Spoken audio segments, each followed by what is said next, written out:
You will most likely be unemployed after you leave university.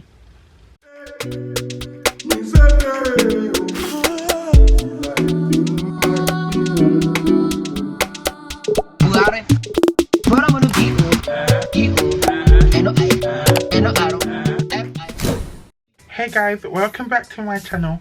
My name is Zogi if you're new, and I'm a Gemini, which is why this channel is called Zogi the Gemini. Today guys, we're going to have a really honest conversation, and I'm going to tell you about life after uni. No one, not a damn soul, nobody prepares you for life after university.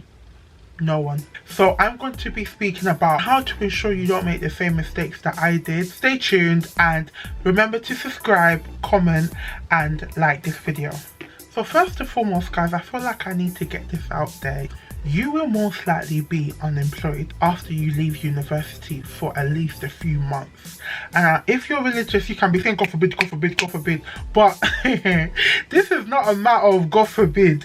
This is a matter of, if you don't take the necessary steps whilst you're at university, be prepared to be unemployed when you leave university. And that is just the reality of the situation. I'm not trying to be a Debbie Downer, I'm not trying to be negative, I'm just trying to provide you guys with the harsh reality of how life is after university. We're in education from the age of 4 to 21, so we go through a number of educational institutions, which goal is to ensure you get the highest grade possible. So you can successfully go through one educational institution to another as long as you get the highest grade possible. So in your SATs, as long as you get really good grades, you go to a good secondary school, get good GCSEs, you go to a good college, do A-levels. Once you've done that, you go to a good university. For 17 years, you're able to easily transition through one institution to another. All you need to do is ensure you get the best grades and you actually utilize the resources that's given to you by your teachers. The more you revise, the better you do. And that's actually how simple it is. But that's not how simple it is after university, my friend. This is when we go into what I call the structured, structureless society. So it's structured in the sense that you have to go somewhere from Monday to Friday. Like you have to find somewhere to be going. So you have to find a job from Monday to Friday. So it's structured, that's a given. Also, you most likely will be at that workplace from 9 AM to 5 PM. That is structured bit done. Let's go into the structureless bit. So the structureless is, what job would you do? How much would you get paid? Will you enjoy the job? Are you going to use your degree? So many questions that hits you at once and you're like, oh my God. I focused on getting a 2-1 or getting a first, making sure I handed all my assignments in time. And I never thought of, how am I actually going to deal with life after university? Don't worry, that's why I'm here, to give you guys advice to make sure you don't make the same mistakes that I did. I studied politics and international relations. Why, only God knows, but at the time I thought it was good. When I was approaching the end of third year, I was like, oh my days, I don't want to leave university. I was petrified, like scared. Like I didn't want to leave university, so much so that I done a master's. The only reason why I stayed on at university for additional year is because I did not want to leave. And I know that's not a usual reason why people do masters, but that was my reason. Yeah, that was my reason. So I studied my masters now, buying time. So I finished my masters now, guys. I'm thinking, do you know what? I feel like I'm prepared. These are recruiters, they need me. They need me. I got a 2-1 in politics and in international relations. I got a distinction in my masters. When I tell these people about these facts, they have to want me. Like, I am bloody smart. Guys, no one wanted me. They ask you how you are, you just have to say that you're fine and you're not. No one wanted me. Yeah. I graduated in January. I didn't get a job till June. So I was unemployed. Actually, I was unemployed from September. So that's 8 months altogether. I had the 2-1s that everyone chases. I had the distinction and I still was unable to get a job. Why? Because 1, I was unable to articulate myself in interview. 2, I didn't have the relevant work experience. I know it's so hard to get work experience whilst you're in university, but please, if you're watching this and you're in university, please do anything and everything as long as it will provide you work experience, even if it just means working as part of the student union or working in your what do they call it, your school office. Even if you do work experience there, at least it's something, and it mentally, much more than anything, it mentally prepares you to go into a life of continuous working. During the month of my unemployment, I went to a total of 17 interviews. I know I didn't get none of those interviews, and now I thank God I didn't, because I realized where I went wrong, and I realized those jobs were not the one for me. It's so hard because after university, it's not just about even getting a job, it's getting a job that will work for you, that actually matches what you want to do.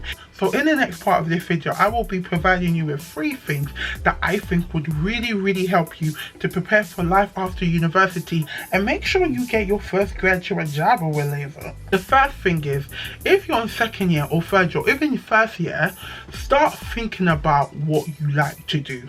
And I know that sounds so basic, but you need to start somewhere. If you're able to incorporate what you actually like to do and what you think you are good at doing, that will really help you find the role for you. If you're able to take something so simple and you are able to actually sell it to people, something like marketing may be the one for you. And something that really helped me after the many months of me being unemployed is actually doing career quiz. And I know it's like, but trust me guys, they are really good. And the reason why I recommend career quiz is because there is so many roles out there that you do not know exist. So for example, until I started working, I didn't know there was such a thing as a social media strategist.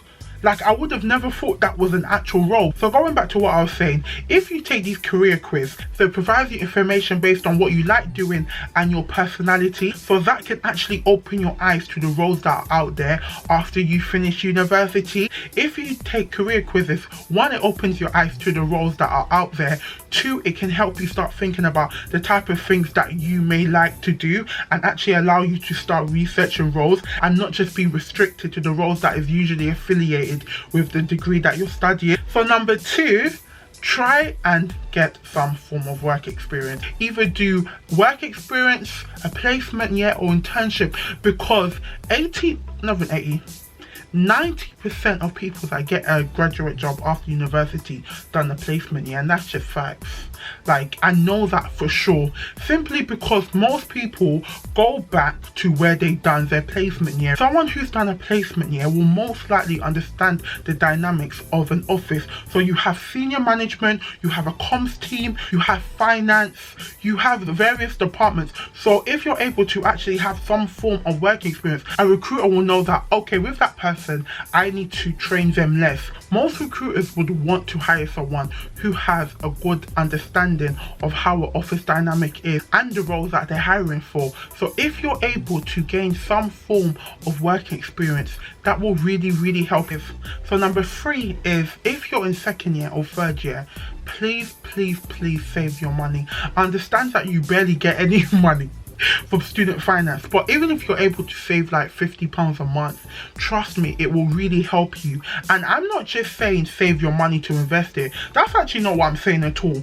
I'm saying save your money so you have money just in case you're not able to find a job immediately after you finish university. Because if you finish university, you're unable to find a job, you don't have any money, that is where post-university depression comes from. So if you're able to minimize the chances of you having post-uni depression by actually having, at least if you have some money, you can comfort yourself and say, okay, so I'm not totally broke. I have to really be careful with what I spend my money on, but at least I do have money to spend, money to get to interviews, money to buy lunch and things like that. So if you are in 3rd year or 2nd year or even 1st year, please save your money so that you can avoid being in a very vulnerable position once you do finish university. And my fourth one, which is a do not, the others were do, but this is a do not. Please don't just focus on the grade. I know your natural instinct is to focus on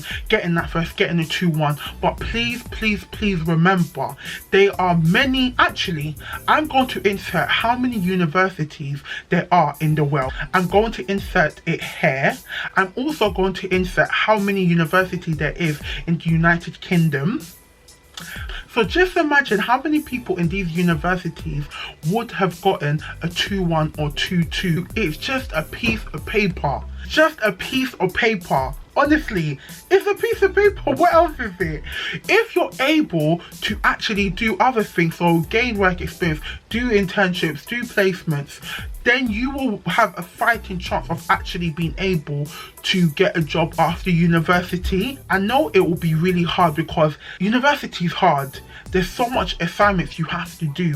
For the past 17 years, you have been told revise, focus only on revising, and that will help you succeed. But that's a lie, because even if you just revise for the exam, you get good grades and you just get a 2-1. As I previously mentioned, you are not the only one. There is thousands of people studying exactly what you study across the world, and you need to make sure you have some form of a unique selling point. I repeat, a unique selling point, even if that, as I said, is just work experience with a student union or work experience with your department, your course department, anything that will make you stand out as an individual and not just come across as a graduate who was able to achieve a 2-1 but has no form and no understanding of what a working life really is. So that's it for me, guys. I really hope that everything that I've said in this video has been beneficial. So as always, make sure you subscribe, click the notification bell, like this video, and I will see you guys in my next video. Bye.